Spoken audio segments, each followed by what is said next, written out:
আসসালামু আলাইকুম। নবম মেন্টরের পক্ষ থেকে আপনাদের সাথে আছি আমি সুহেল আহমেদ। পড়ালেখা কিভাবে কঠিন হয়ে যায় সেটা নিয়ে আজকে আলোচনা করব। ১ম যে জিনিসটা আমাদের জানতে হবে সেটা হচ্ছে কনসেপ্ট ক্লিয়ার না করা। এটা হচ্ছে অন্যতম কারণ হচ্ছে পড়ালেখা কঠিন হয়ে যাওয়া। তো কনসেপ্ট ক্লিয়ার বলতে আসলে আমরা কি জিনিসটা বুঝি? আমরা অনেক শিক্ষার্থী আছি যারা একটা চ্যাপ্টার সামান্য বুঝেই পুরোপুরি না বুঝে জাস্ট মনে হচ্ছে 35% বা 40% বা 60 বা 80% বুঝে আমরা পরের চ্যাপ্টারে চলে যাই। এরপরের চ্যাপ্টার আবার এরকম করে এরপরের চ্যাপ্টারে চলে যাই। যার কারণে কি হয় আমাদের? এই যে 80% ক্লিয়ার হওয়ার কারণে বাকি যে 20% অথবা মেইন জিনিসটা আমরা বুঝি নাই, সেটার কারণে যখন হচ্ছে কোয়েশনটা ঘুরিয়ে দেওয়া হয়, তখন আর আমরা পারি না। এরকম করার পর তখন আমার মনে হইতে পারে আমি তো ৮ দিন শেষ করে মনে করুন একটা চ্যাপ্টার শেষ করতে আমার ১০ দিন লাগার কথা। আমি ৮ দিনে 80% শেষ করলাম। বাকি ২ দিন আরো 20% পড়ার কথা। আমি ওইটা করি নাই। এই ৮ দিনে যা করলাম, করার পর আমার যখন হচ্ছে একটা পরীক্ষা আসলো, মনে হচ্ছে ১১ নাম্বার দিন পরীক্ষা আসলো। পরীক্ষাটা স্যার কি করলো? একটু ঘুরাইয়া দিল। দেওয়ার পর আমি যখন পারব না, তখন আমার কাছে মনে হবে যে আমি এতদিন পড়লাম, পড়ার পর আমার পড়ালেখাটা হচ্ছে না। কারণ আমার ডিমোটিভেটেড হওয়ার সম্ভাবনাই বেশি। তার সাথে আমার আত্মবিশ্বাসটাও কমে যাবে। এটা নিশ্চিত আপনি ধরে নিতে পারেন। এই যে আপনি এতদিন পড়লেন, পড়ার পরও হয় নাই। তখন আপনার মাঝে একটা ভয়ও সৃষ্টি হবে যে, আমি পড়লাম কিন্তু পারতেছি না। এই যে নিজেকে নিয়ে নিজের ডিমোটিভেটেড হওয়া, আত্মবিশ্বাসের অভাব দেখা দেওয়া অ কমে যাবে। এটার কারণ হচ্ছে কি? একটা নেগেটিভ ইফেক্ট আপনার উপর পড়বে। এইটা একটা কাহিনী। পরের যে বিষয়টা সেটা জানতে হবে সেটা হচ্ছে কি আমরা পড়া অনেকেই জমায়ে রেখে দেই। পড়া জমায়ে রেখে দেওয়ার আচ্ছা এটার আগে আরেকটা জিনিস আমি বলে ফেলি। সেটা হচ্ছে গিয়ে আমরা অনেকেই যথাসময়ে পড়ি না। আচ্ছা চিন্তা করুন, আজকে আমার গণিত টিচার আমাকে কিছু পড়া দিলেন। আমি এই পড়াটা আমি আজকে না পড়ে যদি আমি কালকে পড়ি, এমনকি আমি যদি আর ১০ দিন পরে পড়ি, কি এই ২ টা পড়ার মধ্যে কি আমার সমান অবস্থা থাকবে? এটা বুঝার জন্য আপনি আমাদের রিয়াল লাইফ এ একটু চলে যান বা বুঝার ট্রাই করুন।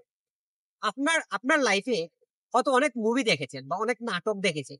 চিন্তা করুন যে মুভিটা আজকে দেখেছেন সেটা আপনি ৫ মিনিট পরে গিয়ে অন্য কাউকে যদি বলতে চান তাইলে বলতে পারবেন। কারণ হচ্ছে আপনার এই স্মৃতিতেই রয়ে গেছে এখন জাস্ট। কিন্তু যে মুভিটা বা যে নাটকটা আপনি ১০ বছর আগে দেখেছেন, হয়তো ২ ১ টা স্পেশাল মুভি হয়তো আপনি বলতে পারবেন। কিন্তু বাকি সবগুলা মুভি হয়তো আপনি বলতে পারবেন না। ওই মুভির সবগুলা কাহিনী আপনি বলতে পারবেন। হয়তো বলতেও পারবেন। হয়তো কিছু মানুষ আছে এগুলা বলতে পারে। তাও মনে হচ্ছে ৫ মিনিট পরে যতটুকু বলতে পারবেন, ৫ বছর পরে ওই মুভির ততগুলা তো আপনার মাথায় থাকবে না।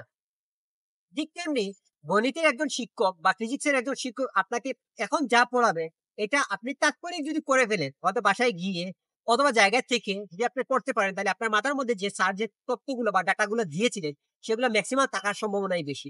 আপনি যত লেটে এটা পড়তে যাবেন, তত হচ্ছে কি এটা আপনার কাছ থেকে মাথার কাছ থেকে ওই স্যার যা, যা বলছে, এগুলো অনেক কিছু মিসিং হয়ে যাবে। তখন আপনার পড়ালেখাটা আরো কঠিন হয়ে যাবে। এজন্য আপনার যে জিনিসটা করতে হবে সেটা হচ্ছে যথাসময়ে পড়া।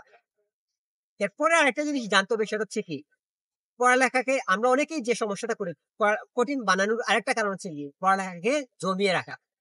আচ্ছা চিন্তা করুন জমাইতে পারি সমস্যা নেই। তো জমিয়ে রাখার ফলে কি মনে করুন সহজ সাবজেক্ট সমস্যা নেই যে আমি পড়লেই পারবো। এরকম করে আমি সামান্য জিনিস জমিয়ে রাখলাম।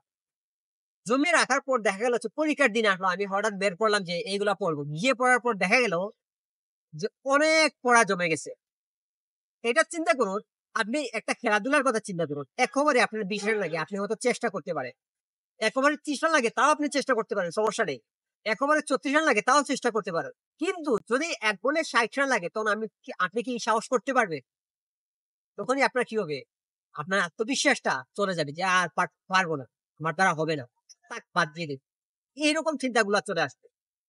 এই যে আজকে আমি যে ৩ টা বিষয় বললাম, একটা হচ্ছে কনসেপ্ট ক্লিয়ার না করা, আরেকটা হচ্ছে কি পড়া জমিয়ে রাখা, আরেকটা হচ্ছে কি যথাসময়ে না করা। এই ৩ টাই হচ্ছে আমাদের অন্যতম কারণ যেগুলো হচ্ছে কি আমাদের পড়ালেখাটাকে কঠিন করে তুলে দেবে।